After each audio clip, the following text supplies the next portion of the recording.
Então, meu nome é Fábio Cipriano, eu atualmente sou diretor da Faculdade de Filosofia, Comunicação, Letras e Artes da PUC, de São Paulo. Eu dou aula na PUC desde 95. Meu doutorado é sobre comunicação e semiótica e a minha livre docência, que é sobre... A minha livre docência na área de comunicação e artes. Bom, você, parte das suas aulas, você dá um curso específico sobre Edemar Cid Ferreira. Por quê? Bom, eu dou esse curso, primeiro, porque eu acompanhei boa parte da carreira do Edemar, especialmente entre os anos 2000 e 2005, que são os anos de mostra do redescobrimento e da internacionalização do Edemar, e acompanhei isso muito de perto como repórter da Folha, e por conta do impacto que essa ação do Edemar provocou tanto na cena brasileira como internacional. Por quê? Porque o Edemar, ele trouxe para cá algo que no Guggenheim já tinha tido início, nos anos 90, com o Thomas Krenz, com quem ele era amigo, na verdade, até, né, o então diretor do Guggenheim, que foi buscar transformar os museus em algo que até então eles não tinham. A cena de arte contemporânea, ao contrário do cinema, por exemplo, que é entretenimento e que é massivo, ela não tinha esse caráter massivo.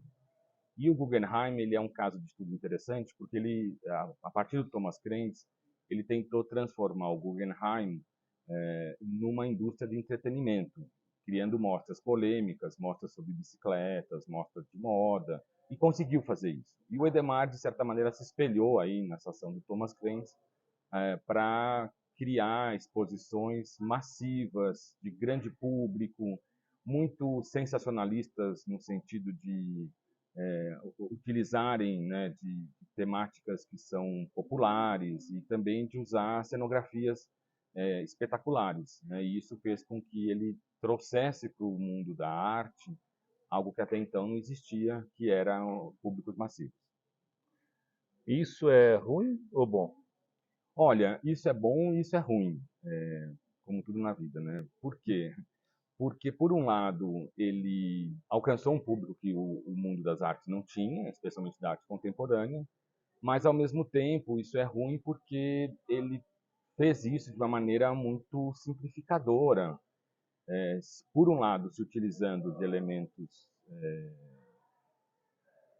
cenográficos do mundo do teatro. Então, vamos lembrar, né? A Mostra do Redescobrimento, ela tinha o módulo do barroco, milhares de flores, de uma cenografia da Bialessa muito forte, que praticamente escondia as obras que estavam lá, né? Então, é, ele usou o espetacular em detrimento das próprias obras, né? E aí a gente vê um problema de fato, ou seja, se utilizar de instrumentos, de mecanismos, de uma tecnologia, digamos assim, que esconde o objetivo principal de um trabalho artístico.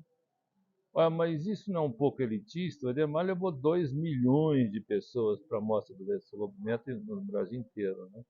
Você está falando em arte devia ser reduzida a espaços menores, simplificados, onde só existe a arte ali, não? Esse é um debate muito importante e aí a gente tem que pensar qual é o alcance de fato disso, né? Eu acho que o que o Edemar fez, ele foi importante por um lado, porque de fato trouxe 2 milhões de pessoas para as mostras, mas a gente sabe que qual é o aproveitamento efetivo disso, né? Muitas vezes a gente não tem não existem pesquisas que mostrem o que de fato motivou, o que essas exposições criaram nessas pessoas, né? Eu acho que desde então, é importante falar, os setores educativos dos museus, eles tiveram um aporte muito grande, porque o que marca o que eu chamo de era Idemar é justamente a preocupação de números, né? Então, enfim, você não está preocupado tanto com a qualidade no sentido de qual é a experiência que as pessoas têm, mas de você lotar aquilo, de você trazer muita gente. E aí, quando você tem como principal objetivo a questão do público, né, de você conseguir ter visitas massivas, a gente sabe que a experiência, ela experiência individual, digamos assim, ela pode ser questionada, ou ela pode ser reduzida. Então, até que ponto, de fato, ter conseguido trazer milhões de pessoas é um ganho, é uma questão, né? Eu acho que essa que é o dilema, digamos assim, porque, como eu falei, se por um lado até então o mundo das artes era muito protegido e não se utilizava disso, claro que isso torna ele elitista. Agora, como que você deselitiza um sistema utilizando instrumentos que são de espetacularização, de massificação, né, de simplificação, digamos assim, de conteúdos. Então, agora, o fato é que o Edemar trouxe esse debate. Até então, a gente não tinha esse debate. Né? Agora, o que eu acho também importante, e isso é uma das questões centrais das minhas aulas, é por que ele fazia isso. Né? E é importante lembrar que o Edemar faliu a primeira vez nos anos 90. Né? Muita gente talvez não saiba disso, né? Se lembre só da falência em 2005, mas ele já tinha falido nos anos 90. Ele teve envolvido em casos de narcotráfico, né? Ele foi auge de matérias, né, sobre essa questão, e isso foi depois maquiado, porque ele se consultou com uma produtora que se chama Alice Carta, e a Alice Carta traçou para o Edemar, bom, como que você pode fazer um rebranding? Naquela época essa expressão ainda não era usada, mas ela que foi quem deu. Nos meus anos de Folha de São Paulo, eu fiquei muitos anos trabalhando num perfil que acabou nunca sendo publicado, mas que ele partia dessa entrevista com a Alice Carta, onde ela dizia, olha, eu sugeria a ele que primeiro ele entrasse no Teatro Municipal, nos patronos, porque é lá que ele vai conseguir ter contato com a elite paulista e com as pessoas que de fato que têm dinheiro. Naquela época, vamos nos lembrar, não tinha o ZESP ainda, né? E tinha os patronos. Quem estava ali? Emílio Calil, né? Uma parceria que vai durar durante muitos anos. E, de fato, ele entra no Teatro Municipal, ele banca várias óperas, vários concertos, e ele entra dentro, digamos assim, do sistema da arte, ou do sistema elitista paulista. Depois a própria Alice Carta fala, bom, depois do Teatro Municipal você precisa ir para um lugar que te dê projeção na cidade, no estado e no país, o que o Teatro Municipal não dá, ele dá para essa elite, para esse grupo reduzido. Qual é o lugar que vai te dar isso? A Bienal de São Paulo. A Bienal tem visibilidade, ela tem um caráter internacional, e o Edemar vai para lá no final dos anos 90, faz 2 bienais, inverte os sentidos das bienais, né? Vamos pensar, toda Bienal, ela é o quê? Ela é o espelho do seu tempo. Ela tem que ser um retrato da arte contemporânea. O que o Edemar fez? Vamos rever o papel da Bienal. A Bienal tem que ter grandes públicos, portanto a gente precisa trazer artistas renomados. E aí ele passou a trazer artistas que já não eram mais da cena contemporânea, salas para Rembrandt ou para o Andy Warhol, e conseguiu de fato massificar a Bienal. Então o que ele fez na Mostra do Redescobrimento é um desdobramento desse tipo de ação. Mas tudo isso feito através de um plano de marketing pessoal, porque o que ele queria, de fato, era se reinserir dentro de um sistema que é um sistema econômico, digamos assim. Né? Isso, na verdade, existe um histórico muito semelhante, tanto do Assis Chateaubriand como do Titilo Matarazzo, ambos também figuras centrais da elite brasileira, da elite paulista, mas que não tinham uma penetração na elite local, né, entre os chamados quatrocentões. Então, o que eles fazem? Ambos disputam a solteira que estava disponível, e quem se casa com ela é o Titilo Matarazzo. Ambos criam museus, ambos criam instituições culturais importantes, e ambos acabam tendo essa penetração que eles queriam ter graças a essa circulação que o mundo da arte propicia. Então, o Edemar, tanto que esse perfil que eu ia fazer, ele ia se chamar Eu Sou a Reencarnação do Chateau, porque ele acreditava nisso também. Ele mesmo fazia esse tipo de ação, né? Vamos nos lembrar. Edemar era de uma família de origem, de certa maneira, humilde, de Santos, não era uma pessoa de posses, ele não era um quatrocentão, ele não tinha o pedigree na cidade, então ele precisava ter uma legitimidade. E a Alice Carta deu esse roteiro para ele do que fazer. E ele fez exatamente isso, ou seja, fez as bienais terem mais público, depois das bienais fez a Mostra do Redescobrimento, e depois da Mostra do Redescobrimento propôs várias exposições ao redor do mundo. Tudo isso, vamos também nos lembrar, vinculado a um banco que estava buscando internacionalização, né? O Banco Santos, que depois foi o banco que ele criou depois da primeira falência, ele entrou dentro desse sistema. Mas você concorda que o Edemar, falando de números, foi o maior mecenas de todos os tempos no Brasil e talvez no mundo? Não, jamais. Por quê? Qual é a diferença do Edemar para Chateau e para Titilo Matarazzo?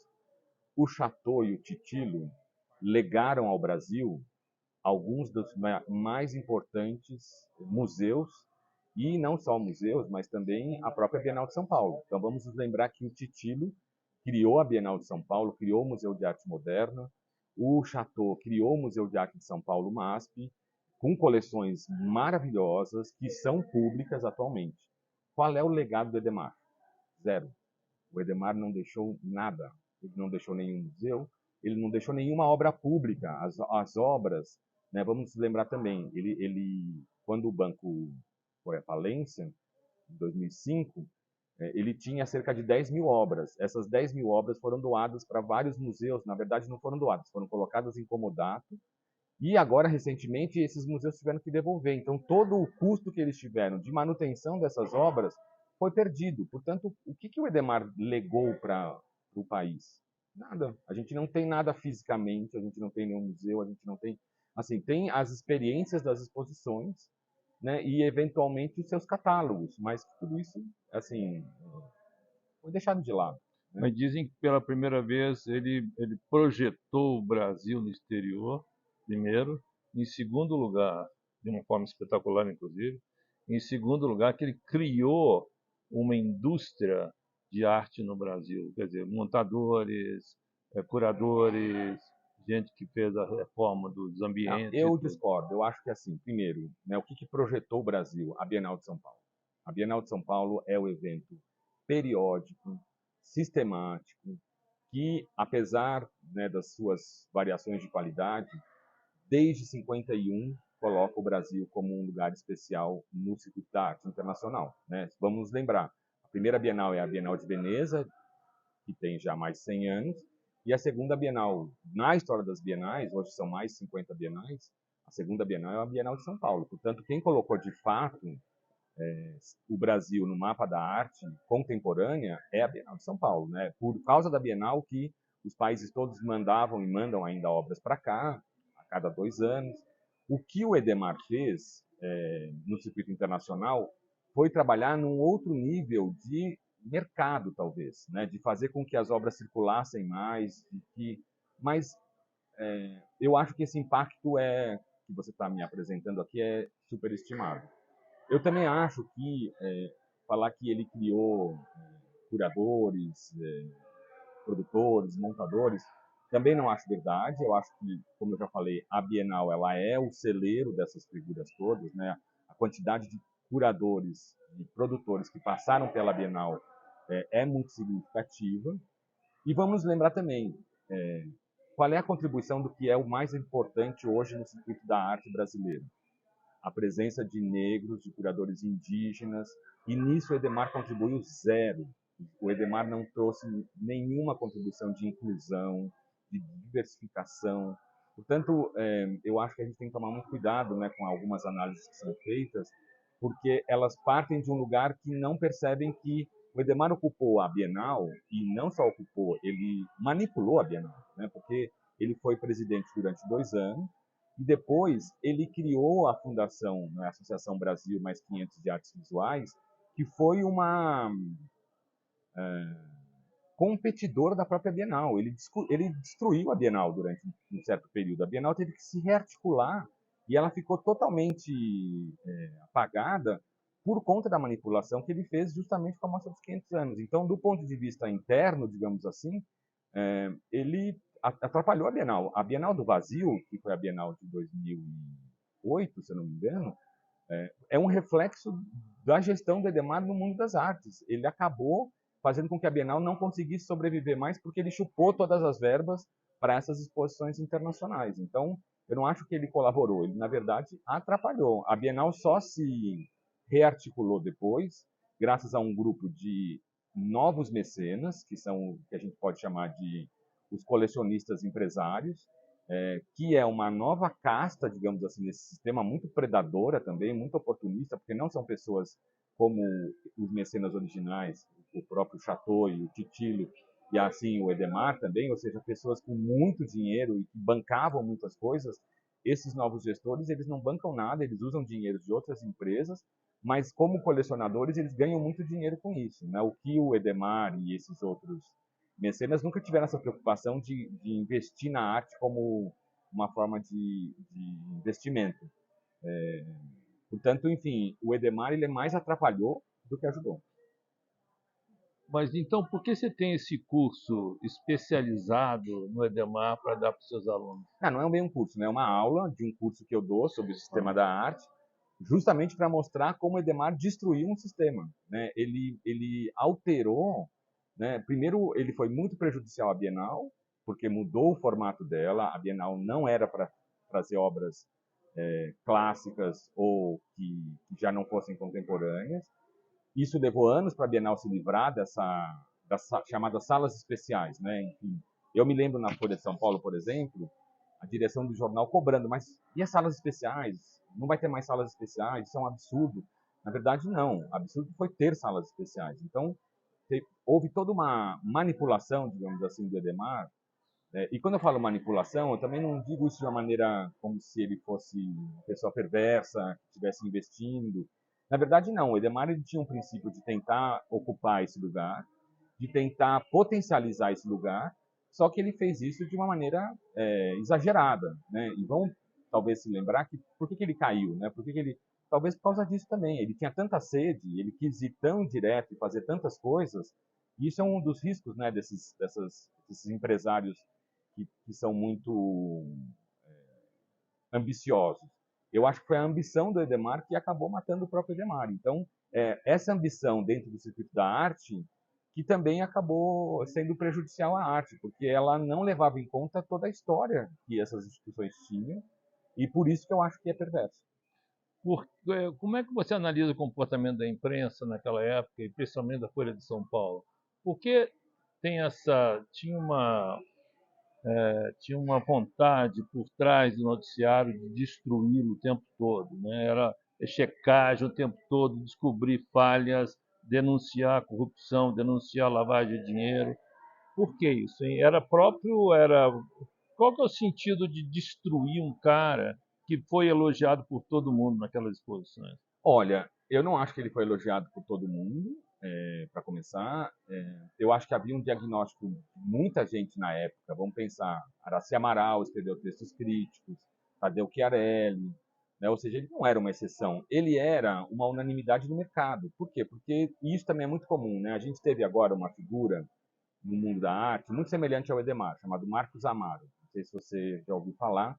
O Marcos Amaro, ele também queria se colocar dentro do mundo da elite, digamos assim, por uma outra questão, aí já a gente não precisa abordar agora aqui nesse momento, mas ele fez muito do que o Edemar fez, ou seja, comprar todo mundo. Então ele ia em todas as galerias, ele criou uma coleção de arte e fez uma coleção onde todos os galeristas ficavam babando para ele, né? O Edemar teve isso também, todo mundo babava pelo Edemar porque ele ia lá e comprava dezenas de trabalhos. A coleção dele, né, 10 mil obras, é bastante significativa. Então, esse elogio que você está trazendo era um elogio muito oportunista, porque, na verdade, e isso é muito típico também desses galeristas todos, né? Eles todos vão lá beijar a mão, mas por trás falam mal. O que a imprensa faz é falar na frente, né? Porque todo mundo percebe quando uma figura ela não é autêntica. Eu acho que isso também é importante dizer, né? Ou seja, o Edemar, a coleção dele, dos fatos divertidos é que era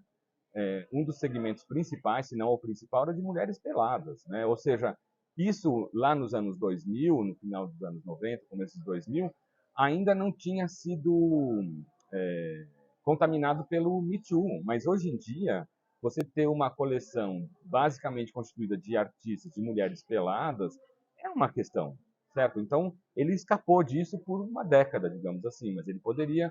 Agora, isso todo mundo comentava na época, e ironizava. Quando alguém fazia foto de mulher pelada, sabia que o Edemar ia comprar. Então, né, por trás as pessoas ironizavam, mas a imprensa, nesse caso, cumpriu o seu papel de apontar as debilidades, né? E nesse momento eu fui muito ativo como repórter, eu estava na Folha, então eu acompanhei todas essas exposições no Guggenheim em Nova York, em Londres, em Oxford, em Paris, enfim, nos lugares todos. E a gente via como era tudo muito exagerado, a Bienal de Veneza, enfim.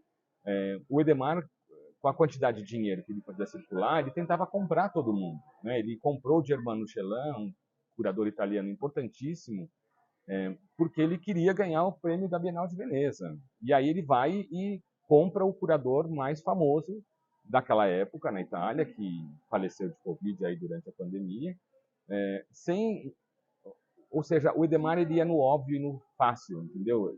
Ele podia ter conquistado muita coisa se ele investisse em novas figuras, se ele fizesse algo mais transgressor, mas justamente por ele não buscar isso, né, o que ele queria buscar era notoriedade e visibilidade.